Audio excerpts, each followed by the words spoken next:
CLG Gaming have officially decided to release Blfire in place of C9's previous player, known as Accuracy. Now, CLG Gaming is obviously no stranger when it comes to roster changes in the Call of Duty World League.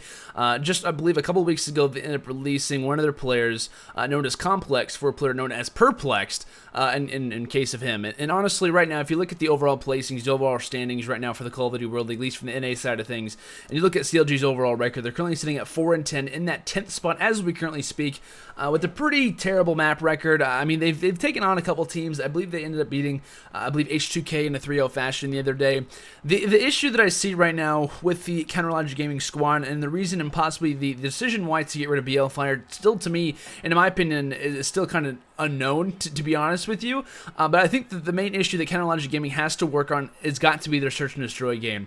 And I'm not sure if the decision to get rid of Blfire, what was it, a smart one, to be honest. I look at that decision and I say, well, what does Accuracy provide that Blfire really doesn't? Now, the reason why I bring up CLG Gaming, the search and destroy game, and I look at their overall record, it's 8-11. That's not too bad, to be honest. Like, you'd obviously want to have more of a positive record, of course, when it comes to those game types. But just in general, though, it seems that every time we see CLG Gaming play against a certain roster, a team that's at least mildly good at the search and destroy game type, they just don't know how to kind of bring it back after that. They play against an Elevate, or maybe even an H2K at times if on land, because H2K is not performing very well. If they play like an Elevator or Complexity, they're almost guaranteed to lose the search, and I don't even give them maybe 2 or 3 rounds at that point. Like, there's just a time when you look at the CLG roster, and you kind of understand, at least in my opinion, because I look at CLG's roster change to get rid of Complex for Perplex, and I say, you know what?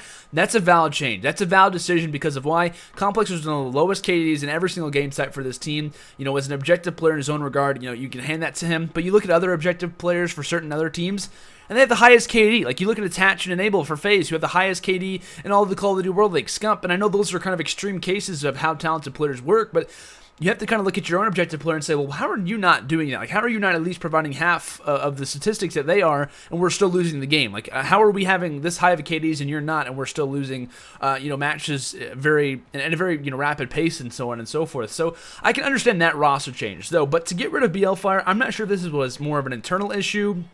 And obviously, unless players release that, that's the only thing we'll ever know. And maybe as time goes on, and I haven't been able to watch too much, maybe as time goes on, they'll kind of talk about it, or maybe even as this video is being uploaded or has been uploaded for a little bit of time, you guys might know and can maybe even post in the comments. But as far as I know, from what's been released currently, as that change has been announced maybe 2 hours ago, they have not released anything really too much about it. And it's just kind of unfortunate, to be honest. Like, I was looking at the search and destroy difference that maybe Blfire provided, because that's one of their lower game types. Also, Uplink is not really a solid game type for them either. I believe they have around, let me actually check here, they have a 4-10 record in Uplink, so they're definitely not very talented in Uplink either, which kind of shows a lot about this team, meaning that they can come out very strong the first hard point. And to be honest, like, I was watching the CLG, the CLG Gaming roster, the original team in the beginning of Black Ops 3, playing against like Luminosity, playing against the early phase, who wasn't the same phase they are now, and some other rosters as well, and they were completely destroying them. And I was like, this CLG team is not to mess with. This, you got to keep in mind, this was before Stage 1, this is before the qualifiers, this is before a lot of different stuff, and they were completely destroying everyone. And I was like, wow, these guys are really, really talented. Like, we got to be watching out for them. And sure enough, they stayed consistent in that game type, but their search and destroy, their uplink, has just not been on point without a doubt. And that's the issue when you play against a solely based hardpoint team. Yeah, they have a little bit of that momentum coming into search, but when you have a record like that, when you don't have that same positive mindset heading into game number 2, you already know that one's kind of gone at some point. It's just kind of unfortunate, the changes they've had to do. I believe I think out of every team, they've had the most changes go down with their roster at this current time. Dropping 2 different players, being Complex and now Blfire, and it's honestly just really surprising. Like I said, I went to Blfire's KD. I was thinking maybe it's his search game, maybe it's his uplink game that just wasn't really providing. I was looking through the stats to hopefully maybe give an answer as to why Blfire was dropped, and I really couldn't find one. And search and destroy, he had a positive KD, and hardpoint, he had a positive KD. I think him and Methods were the highest overall when it comes to those. Like I said, my only guess, to be honest, is maybe even just it was an internal issue. Maybe it was just the mix and the divide between the players just wasn't working out. I really don't know. And I was actually on a show earlier called Esports Radio Now, and they were kind of asking me about why I think the CLG Gaming decision, do you think this is going to be a monumental change? And honestly, I don't really think it's going to be that big of a change. I'll go and pull up the standings right now. I'll go and look at them with you guys. CLG Gaming at this current time sit at 4-10, 29% overall map record.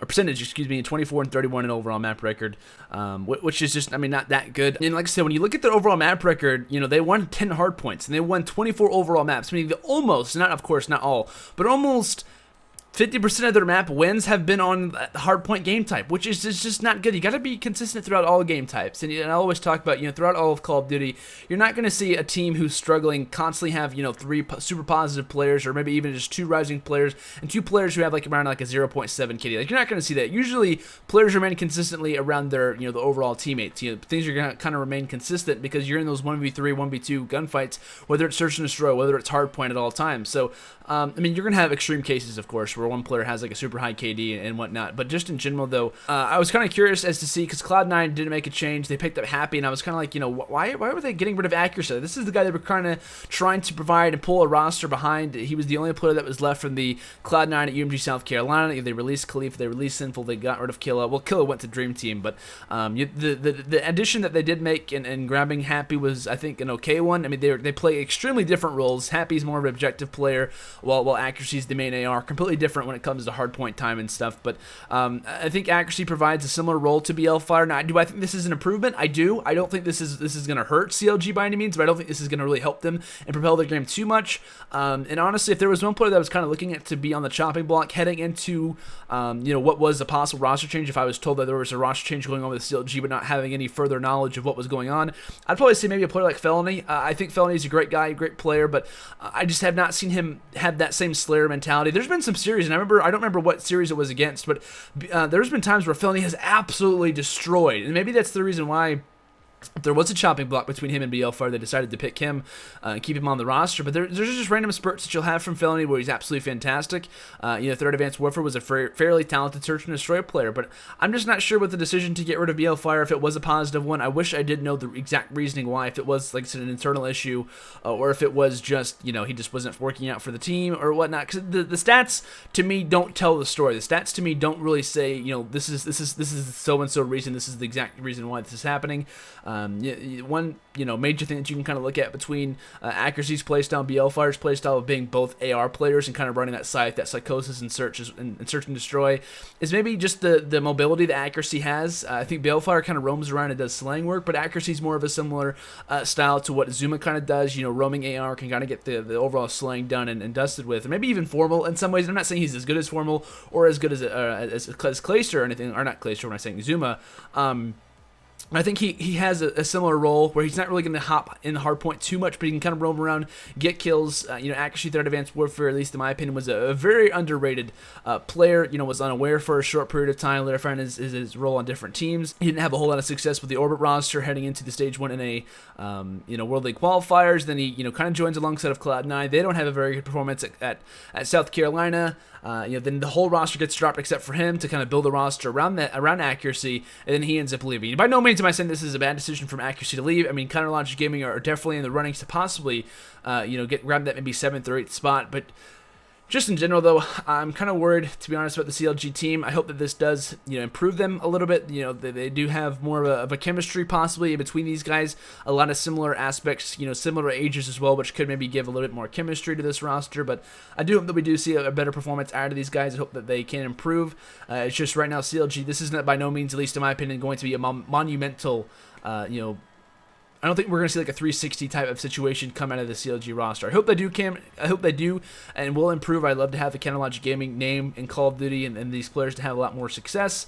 It's just to me that they really got to work on their search game. They really got to work on their uplink game because, I mean, you're guaranteed 1 out of 3 of the first map. So when it comes down to CTF and their game 5s, they've just not really been on point with those either. So we'll see how it works out for them. Hope that CLG does have a little bit more success, and that has kind of been my rant for Counterlogic Gaming. Not the exact same style that I normally do my videos. I kind of just like give you guys information, give you guys backgrounds on players and stuff, but we just went for more of a discussion, kind of an overview of how I think this team's going to do and what the decision-making behind Counterlogic Gaming was in this situation. But if you guys do have any information on the reasoning why Blfire was dropped, if there's anything posted on Reddit, I will make sure to obviously post those in the comments if you guys want to as well. Feel free to do so. But also let me down in the comments what you guys think about this change. Do you guys think that Accuracy is more of a better option for this team, or what do you think the reasonings behind Blfire being released was? Feel free to put it down in the comments, and if you guys think that possibly CLG could qualify for Stage stage 2 being in those top 8 for the NA qualifier, or in the NA league. I apologize. So, guys, thank you so much for watching this video. If you guys did enjoy, make sure to leave a like and make sure to subscribe for future content. I will see you guys all in the next video, most likely regarding around Orbit if I haven't already uploaded it. So, make sure to stay tuned for that. More content coming soon, and I will see you guys all later. Have a fantastic day, and until next time, peace out. That was a mouthful.